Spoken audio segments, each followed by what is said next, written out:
Hi friends, எஃபியில் ஒழுங்காக video போடுறேன், post போடுறேன். யூடியூப்பில் கொஞ்சம் நாளாக நின்று போச்சு. ஸோ இன்னிலேருந்து திரும்ப போடலாம். இப்போ வந்து டே 54 பாதி கம்ப்ளீட் பண்ணியிருக்கேன். இது வந்து 49 அப்போ வந்து கம்ப்ளீட் பண்ணது. ஸோ சிரசாசனா வந்து வித்தவுட் வால் செய்கிறதுக்கு ஓரளவுக்கு வந்திருக்கு. இன்னும் 2 கால் வச்சு செய்ய வரல. பட் ஓகே, இந்த அளவு வந்து வந்திருக்கு. ஸோ கரெக்டான அந்த பேலன்ஸ் வந்து நிற்க முடியுது. அது வந்து எனக்கு பயங்கர ஹாப்பி. இது வந்து இந்த சூரிய நமஸ்காரத்தினால பாடி ஃப்ளெக்சிபிள் ஆனதுனால தான் இது வந்து வர முடிஞ்சுது. மூஞ்சியில் சிரிக்கிறேன், ஆனால் சிரிக்கிறது தெரியல. என் பொண்ணு எடுத்த வீடியோ. பட் இன்னும் பர்ஃபெக்ஷன் வரணும்.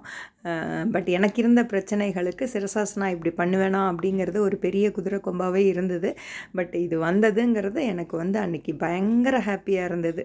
ஸோ செமையாக வந்து அன்றைக்கி என்ன சொல்கிறது, எந்த விதமான ஒரு கஷ்டமும் இல்லாமல் ஈஸியாக ஸ்திரம் சுகம் ஆசனமில் வந்து சிரசாசனா பண்ணி முடிச்சாச்சு. ஸோ கடவுளுக்கு நன்றி. ஸோ ஃப்ரெண்ட்ஸோட என்கரேஜ்மெண்ட் தான். தேங்க்யூ.